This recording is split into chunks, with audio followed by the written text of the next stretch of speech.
वहीं की वहीं बेहोश हो जाती है। सभी लोगों को समझ नहीं आता कि तो बिल्कुल ठीक ठाक थी, बेहोश कैसे हो गई।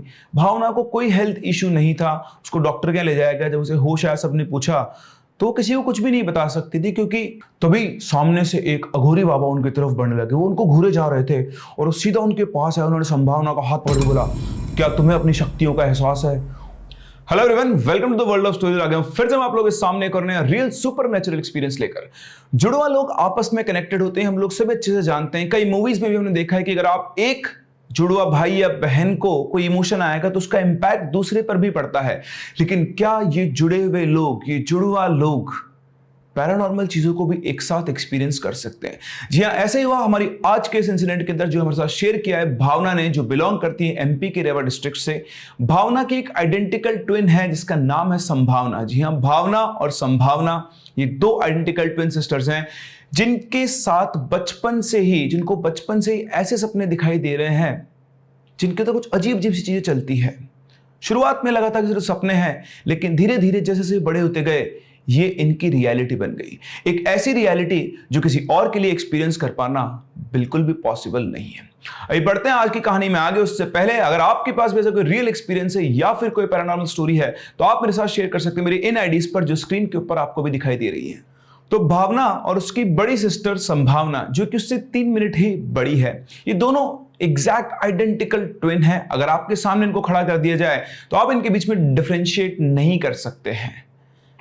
इन दोनों को ने जब से बचपन से होश संभाला है, इन दोनों को सेम सपना आता है, एग्जैक्टली सेम सपना आता है। उस सपने के अंदर ये दोनों ही बहुत बड़े बड़े काले, बिल्कुल काले कपड़े पहने हुए होते हैं, इनके बड़े बड़े लंबे लंबे बाल होते हैं और इनके हाथ में एक डंडा होता है जिसका ऊपरी सिरा जो होता है वो चमक रहा होता है। बेसिकली ये दोनों एक दूसरे को एज विचेस यानी चुड़ैल उस सपने के अंदर इमेजिन करती हैं और ये बहुत सारे लोगों से फाइट कर रहे होते हैं। अल्टीमेटली ये उस ड्रीम के अंदर जीत भी जाते हैं, लेकिन जब तक ये जीतते हैं सब कुछ तबाह हो चुका होता है, सब कुछ खत्म हो चुका होता है और उसी के साथ साथ इनकी आंख खुल जाती है। ये सपना इन दोनों सिस्टर्स को हफ्ते में 2 बार आता है।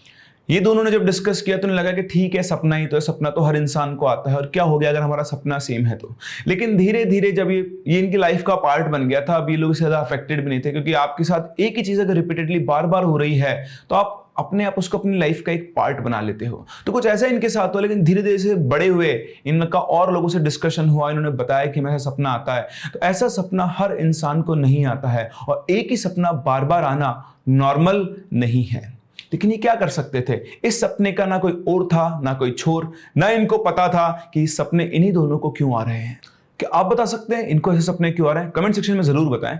अब ये बड़े हुए 6th क्लास में लोग पहुंचे, तब इनको इनके रिलेटिव से दूसरी सिटी के अंदर वहां पर शिफ्ट कर दिया गया, एक नए और बड़े स्कूल के अंदर। स्कूल में गए, लोगों से जान पहचान हुई, इनके दोस्त वगैरह बने। तो इनके जो दोस्त थे वो इन दोनों सिस्टर्स से बोलते थे कि यार तुम लोग जब क्लास में एंटर करते हो ना तो इतनी शानदार, इतनी अच्छी खुशबू आती है, जैसे हजारों फूल क्लास के अंदर बिखेर दिए गए हो। एक बात बताओ, तुम दोनों कौन सा परफ्यूम यूज करती हो? उनकी बात सुनकर ये दोनों सोच में पड़ जाती थी। ये दोनों शाय नेचर की थी तो एक्सप्रेशन नहीं देती थी, लेकिन ये आपस में बात करती थी कि यार हम तो कोई परफ्यूम लगाते ही नहीं है, क्योंकि इन दोनों सिस्टर्स को स्मेल या फिर ऐसी कोई भी चीज जिससे इंटेंस स्मेल आती हो उससे एलर्जी थी, इसलिए कोई ऑयल, कोई परफ्यूम, कोई डिओड्रेंट ये यूज नहीं कर सकती थी। लेकिन शायद इनके पास कोई ऐसी अलौकिक शक्ति थी जो एक नेचुरल परफ्यूम की तरह काम करती थी। जहां ये जाती थी इतनी भीनी भीनी और अच्छी खुशबू फैल जाती थी कि सभी लोग बिल्कुल मेस्मराइज हो जाते थे। और ऐसा इंसिडेंट सिर्फ एक स्कूल में नहीं हुआ इनके, ये वहीं हॉस्टल में रहा करते थे। तो हॉस्टल के पास में इनके क्लोज रिलेटिव थे जिनके घर में पूजा हुई, पूरी रात भर पूजा चलनी थी। तो छोटे थे तो ये जल्दी ही सो गए बच्चे, और उसके बाद पूजा खत्म हुई, अगले दिन ये वापस अपने स्कूल आ गए। फिर 1-2 दिन बाद जब ये वापस अपने रिलेटिव से मिलने गए तो उन्होंने कहा कि बेटा एक बात बताओ, तुम लोग कौन सा परफ्यूम यूज करते हो? तो उन्होंने बोला कि हम तो कोई परफ्यूम यूज नहीं करते हैं।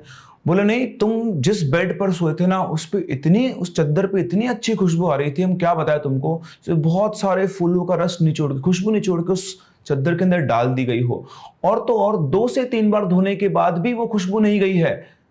ऐसा कौन सा परफ्यूम तुम लोग यूज करते हो? तो इन्होंने कोई ज्यादा सफाई नहीं दी, बस हंसकर उनकी बात को टाल दिया। अब ऐसे ही दिन, महीने, साल गुजरते गए। ये दोनों पहुंचे 12th स्टैंडर्ड में। जैसे जैसे बड़े होते जा रहे थे, शायद इनकी जो कॉन्शियसनेस थी वो इवॉल्व होती जा रही थी और वो चीजों से ज्यादा कनेक्ट कर पा रही थी। अब जो इनके सपने हुआ करते थे वो उन्हें साफ साफ दिखाई देने लगे। अब इनको विजन्स आने लगे। हर टाइम इनको ऐसा लगता था कि कोई जो लोग दिखा करते थे घूमते फिरते, जो कि इस वर्ल्ड के नहीं है, उनको ऐसा लगता था कि हर टाइम उनके पीछे कोई ना कोई चल रहा है। एक दिन की बात है, इनका जो स्कूल था वो एक पिकनिक पर गया हुआ था। ये सभी लोग वहां पर बैठे थे। तभी अचानक से भावना को एक विजन आता है। उसे एक बहुत बड़ी सी चिड़िया दिखाई देती है जो कि इन दोनों सिस्टर्स के ऊपर अटैक कर रही है। एक बिल्कुल उजड़ी हुई सी जगह है वहां पर, और वो चिड़िया इनको मारने के लिए इनके पीछे पड़ी हुई है। उस विजन को देखकर इतना ज्यादा घबरा जाती है कि वो वहीं की वहीं बेहोश हो जाती है। सभी लोगों को समझ नहीं आता कि तो बिल्कुल ठीक ठाक थी, बेहोश कैसे हो गई। भावना को कोई हेल्थ इश्यू नहीं था।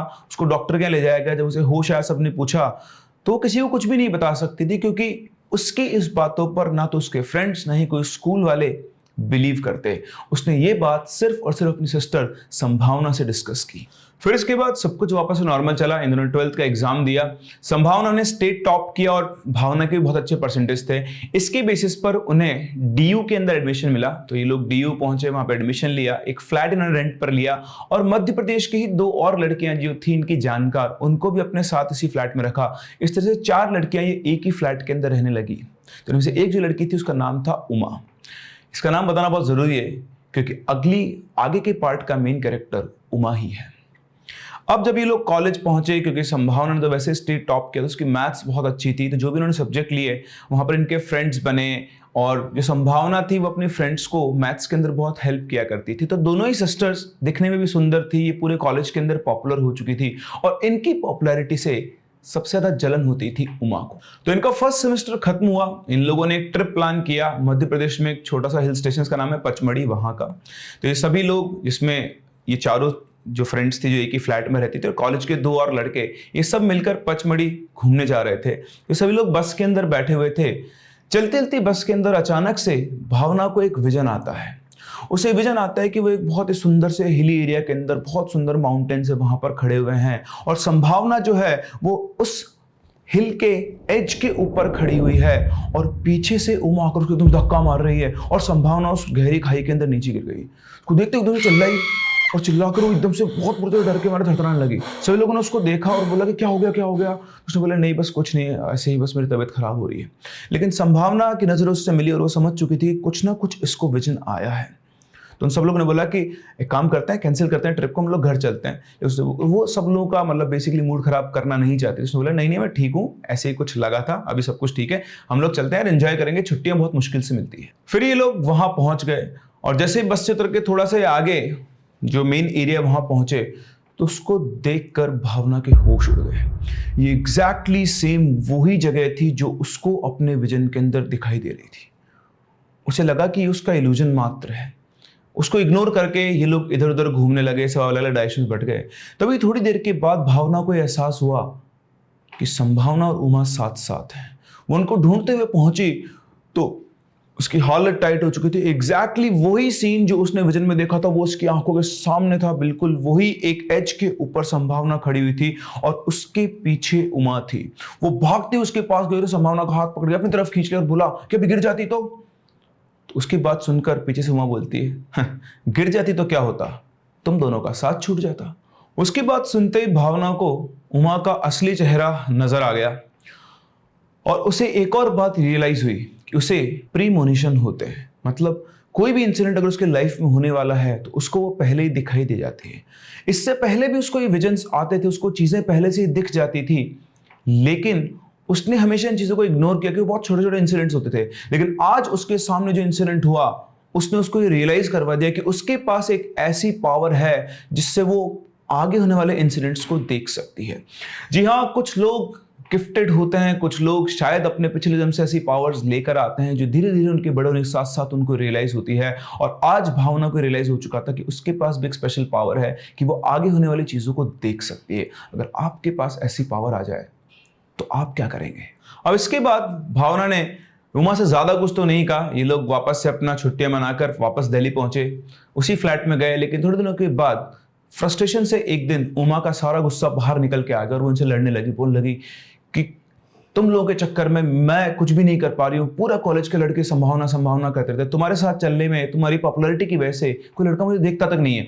मैं तुम लोग के साथ नहीं रह सकती हूँ, मैं यहाँ से जा रही हूँ, या फिर तुम लोग यहाँ से चले जाओ। तो इस तरह से इनके बीच में कुछ फाइट्स हुई और अल्टीमेटली दोनों सिस्टर्स ने डिसाइड किया कि यार हम लोग अपना एक अलग से फ्लैट लेंगे और वहीं पर रहेंगे।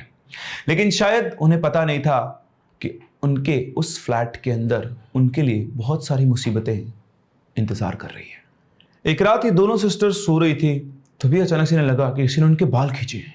उठी, लाइट ऑन की तो कमरे के अंदर कोई भी नहीं था, लेकिन भावना की गर्दन पर 4 स्क्रैचेस के निशान थे, जैसे किसी ने नाखून से उसके ऊपर खरोंच दिया हो। लेकिन आसपास उन्हें कोई भी दिखाई नहीं था। वो दोनों बहुत बुरी तरह डर गई थी और ऐसे ही इंसिडेंट्स अब उनके साथ रोजाना होने लगे।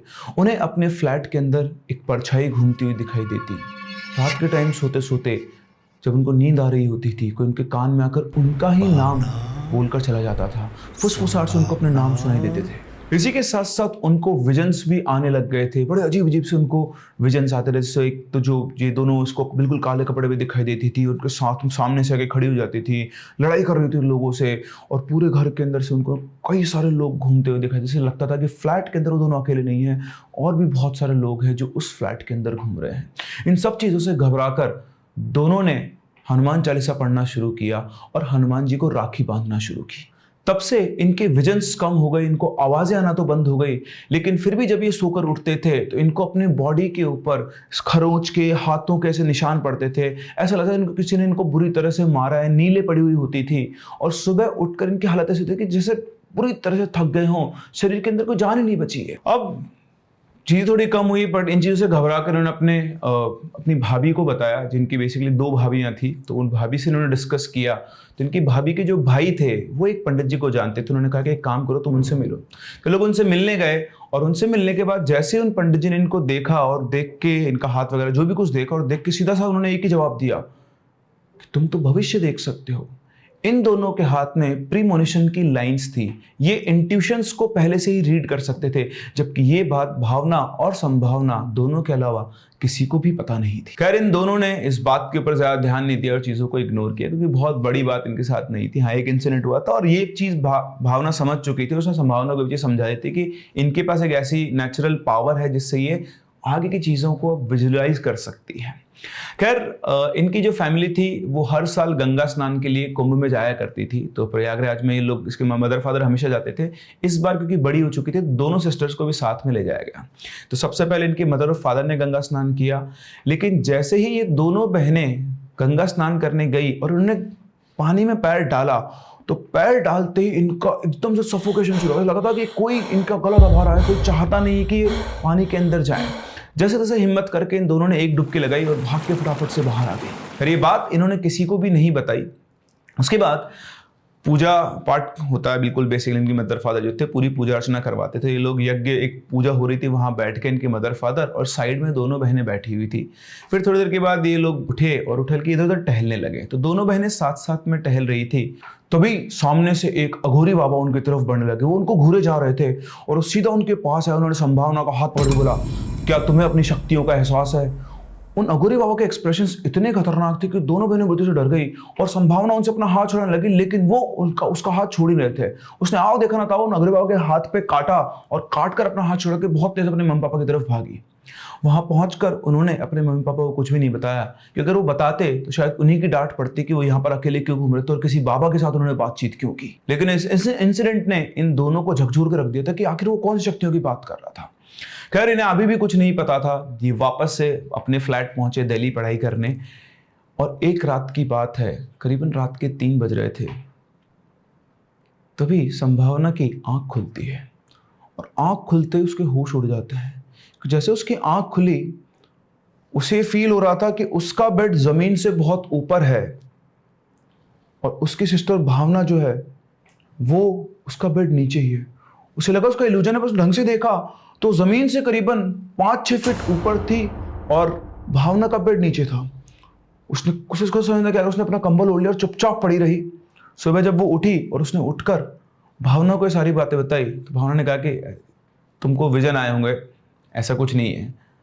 तो बोलते नहीं, मुझे विजन नहीं है, मैं सही बोल रही हूँ, ऐसा ही था। तो अगर उसने इस बात को इग्नोर किया और अब ये हर रोज उसके साथ होने लगा। हर रोज रात को उसकी आंख वही 2:30-3 बजे के आसपास खुलती और उसका जो बेड था वो बेड हवा में रहता और उसकी सिस्टर भावना का बेड नीचे ही रहता था। 4-5 दिन जब ये लगातार हुआ तो उसने संभावना ने भावना से कहा कि यार एक काम कर, आज तू मेरे बेड के ऊपर सो और मैं तेरे बेड के ऊपर सोऊंगी। अगर ये मेरा वहम होगा तो मुझे पता लग जाएगा और अगर ये सच होगा तो ये तेरे साथ भी होना चाहिए। इन दोनों में एग्रीमेंट हुआ, भावना इस चीज के लिए मान गई। तो आज संभावना के बेड पर भावना सोई और भावना के बेड पर संभावना। और हम देखते हैं कि इस चीज की क्या संभावना है कि यही इंसिडेंट भावना के साथ होगा या फिर नहीं होगा। रात को अचानक से भावना की भी आंख खुलती है और उसका बेड हवा में फ्लोट कर रहा होता है। उसकी नजर नीचे पड़ती है तो संभावना आराम से बेड पर सोई हुई है और उसे रियलाइज हो गया था कि कोई ना कोई ऐसी शक्ति है जो इन दोनों के साथ है तो इंटरेक्ट कर रही है या फिर इनको परेशान करना चाहती है। भावना को कुछ भी समझ में नहीं आया, डर के मारे सीधा बेड से नीचे कूद गई और कूद के वो गिरी और फटाफट उसकी आवाज सुनकर संभावना उठी। 4-5 फीट की हाइट से 5 फीट की हाइट से आप गिरो तो कोई फर्क नहीं पड़ता, इतना हल्की फुल्की उसको चोट आई। उसने बताया कि तुम सही कह रही थी, तुम जो तुम्हारे साथ हो वो मेरे साथ हो। और उसके गिरने के साथ साथ ही बेड भी जमीन पे आने लगा जिसकी आवाज से संभावना उठ गई थी। और अब उन दोनों को ये कंफर्म हो चुका था कि ये उनका इल्यूजन नहीं है। चीजें सिर्फ यहीं पे ही नहीं रुकी, इस दिन के बाद से उनके आंखों के सामने और कई चीजें होने लगी। सामान इधर से उधर चलते शिफ्ट होने लगा। खाने की प्लेट ऐसे आंख के सामने सरकते हुए कहीं और चली जाती थी। क्योंकि ये दोनों आइडेंटिकल्स थी तो जो एंटिटी थी शायद वो भी इनके अंदर डिफरेंशिएट नहीं कर पा रही थी कि वो किससे इंटरेक्ट करना चाहती। शायद वो संभावना से इंटरेक्ट करना चाहती थी लेकिन दोनों एक दूसरे की एग्जैक्ट जेरोक्स थी तो वो साथ साथ भावना से भी इंटरेक्ट करती थी या फिर वो एंटिटी दोनों से ही कनेक्टेड थी। खैर जब चीजें बहुत ज्यादा बढ़ी तो इन्होंने अपने घर पे चीजों को बताया लेकिन घर वालों ने इसका विश्वास नहीं किया। तो उन्होंने बहुत सारे डिटेल्स लेकर उन्होंने बोला कि आप भैया को यहाँ पर भेज दो बस। तो इनके भैया इनके पास आए और जैसे भैया इनके पास आए उन्होंने सारी डिटेल्स भैया को दी लेकिन उनके भैया ने इनकी बात पे विश्वास नहीं किया। ठीक है, रात हुई तो ये दोनों बहनें एक बेड पर सोई और उनका जो भाई था वो दूसरे बेड पर सोया। और रात को वही 3 बजे के आसपास फिर से सेम इंसिडेंट रिपीट होता है। इन दोनों बहनों का बेड ऐसे हवा में गया तो भावना की आंख खुली, उसने देखा तो उसका बेड हवा में, उसका भाई नीचे सोया हुआ है। उसने फोन फेंक कर अपने भाई की तरफ मारा, जिसको फोन पड़ा उसकी आंख खुली तो बहुत तेज चिल्लाया और चिल्लाते धड़ाम से इनका बेड नीचे आके गिरा। और जैसे बेड नीचे आके गिरा दोनों बहनें उठी और भाई अपने भाई के पास पूछी बोले क्या हुआ। तो उसने बताया कि जैसे तूने फोन फेंक के मारा मेरी आंख खुली, तो मेरी आंख खुली तो सामने एक बिल्कुल काले कपड़ों के अंदर करीबन 6 फीट की हाइट की एक एंटिटी खड़ी हुई थी जिसकी आंखें चमक रही थी और उसने तुम्हारा बेड एक हाथ से हवा में उठाया हुआ था और मेरे देखते ही वो अचानक से 1 सेकंड में गायब होकर तुम्हारा बेड मेरी आंखों के सामने नीचे आकर जमीन पे गिरा। तीनों के तीनों बुरी तरह से घबरा गए थे। आप अपने आप को जगह पर रख कर देखें आपकी क्या हालत होगी। और उस रात उन तीनों में से कोई भी सो नहीं पाया। अगले दिन इनके भैया इन दोनों को घर ले गए। वहां पर एक तांत्रिक से ये लोग मिले तो उन्होंने बताया कि प्रयागराज में तुमको जो अघोरी बाबा मिले थे ना, तुम उन्हीं से जाके मिलो, वही तुम्हारी कुछ सहायता कर सकते हैं, मैं इसके अंदर कुछ भी नहीं कर सकता हूं। तो ये बात सुनकर वो दोनों बहनें शॉक्ड थी क्योंकि ये बात सिर्फ उन दोनों बहनों को ही पता थी और पूरे परिवार में किसी को भी नहीं पता थी कि इनको प्रयागराज में एक अघोरी बाबा मिले थे। घर वालों से पूछा कि अघोरी बाबा क्या चक्कर है, तो उन्होंने बताया उनको कि किस तरह से वो कुंभ के मेले में गए थे तो दोनों टहल रहे थे, तब उनको एक अघोरी बाबा मिले थे और उन्होंने इनसे कहा था कि क्या तुम्हें अपनी शक्तियों का एहसास नहीं है। फिर ये सभी लोग प्रयागराज पहुंचे और उसी जगह पर जहां उन्होंने पूजा की थी उसके आसपास ही ढूंढने लगे उन बाबा को। और थोड़ी देर के बाद उन्हें वो बाबा मिल गया जो इनको देखकर मुस्कुरा रहे थे और बोलते हैं आ गए तुम दोनों। तो सब इनके पास पहुंचे, इनको प्रणाम वगैरह किया और उनसे बोला जो भावना संभाल थे कि बाबा क्या है हमारे साथ ये सब, ना कोई पूजा ना कोई पाठ ना कोई देवता, हमारी कोई मदद नहीं कर पा रहा है। तो बाबा बोले तुम दोनों की मदद देवी देवता नहीं कर सकते हैं क्योंकि तुम्हारा संबंध काली ताकतों से है। पिछले जन्म में तुम दोनों बहनें डायने थी लेकिन तुम लोगों ने अच्छाई के लिए लड़ाई लड़ी और इस वजह से तुम्हें इस बार इंसान का जन्म मिला है, लेकिन तुम हो अब भी शैतानों के ही परिवार से और वो काली ताकतें तुम्हारा पीछा इतनी आसानी से नहीं छोड़ेगी। तुम दोनों का जन्म एक मकसद से हुआ है और वो मकसद जो है वो समय आने पर तुम लोगों को पता लग जाएगा, लेकिन तब तक ये ताबीज लो और ये काला धागा लो। ये ताबीज और ये काला धागा भी काली ताकतों से ही बना हुआ है और यही तुम्हारी उनसे रक्षा कर सकता है। एक चीज को ध्यान रखना, इस धागे और ताबीज को पहनकर किसी भी मंदिर या किसी भी धर्म स्थल पे मत जाना, वरना ये काम करना बंद कर देगा और तुम्हारे लिए मुसीबतें अब से भी बहुत ज्यादा बढ़ जाएगी। फिर उन्होंने संभावना के लिए कहा कि तुम उन डायनों की रानी थी, इसलिए वो तुमसे सबसे ज्यादा तुम्हें टच करने की, तुम्हें अप्रोच करने की कोशिश कर रहे हैं। और जो भी तुमको ये दिखाई देती है चीजें जो पहले होने वाली है, वो तुम्हारे पिछले जन्म की ताकतों का असर है। ये बातें सुनकर पूरे परिवार के पैरों तले जमीन खिसक गई कि ये सब क्या चल रहा है, ये सब भी होता है। आप इमेजिन करें कोई आपको ये सारी डिटेल्स दे रहा हो, सारी चीजें आपसे रिलेटेड है, तो आपका भी दिमाग का फ्यूज उड़ जाएगा कि how is this possible. Same चीज इनके साथ भी हुई, लेकिन अभी वो बाबा यही नहीं रुके। उन्होंने फिर से आगे कहना शुरू किया, एक और चीज तुम्हें अच्छे से बता देता हूं, कभी भी किसी का बुरा मत मांगना, कभी किसी के लिए कुछ बुरा मत कहना, सबको बस आशीर्वाद देते हुए चलना, क्योंकि तुम में वो शक्ति है कि तुमने जो मांग लिया वो पूरा होगा। अगर तुमने किसी का अहित मांगा तो उसका अहित ही होगा और फिर तुम उसे रोक नहीं पाओगे। इधर यहाँ इन दोनों बहनों का दिल नहीं मान रहा था। ये ब्राह्मण फैमिली से बिलोंग करते थे, जिनके घर में हर दिन 3 बार 4 बार पूजा पाठ होता है। ये खुद पूजा पाठ करते थे। ये कैसे मान ले कि मंदिर जाना छोड़ दे, पूजा पाठ करना छोड़ दें। लेकिन अघोरी बाबा ने इनको साफ इंस्ट्रक्शंस दिए थे कि एक बार तुमने ताबीज और काला धागा पहन लिया तो फिर तुम ये सब नहीं कर सकते हो। मरते क्या ना करते, इन्होंने उनकी बातों को फॉलो किया और फॉलो करने के बाद अब इन दोनों बहनों को कोई भी एंटिटी परेशान नहीं करती है। लेकिन इनके जो विजन्स है उनकी फ्रीक्वेंसी 100 टाइम्स बढ़ चुकी है।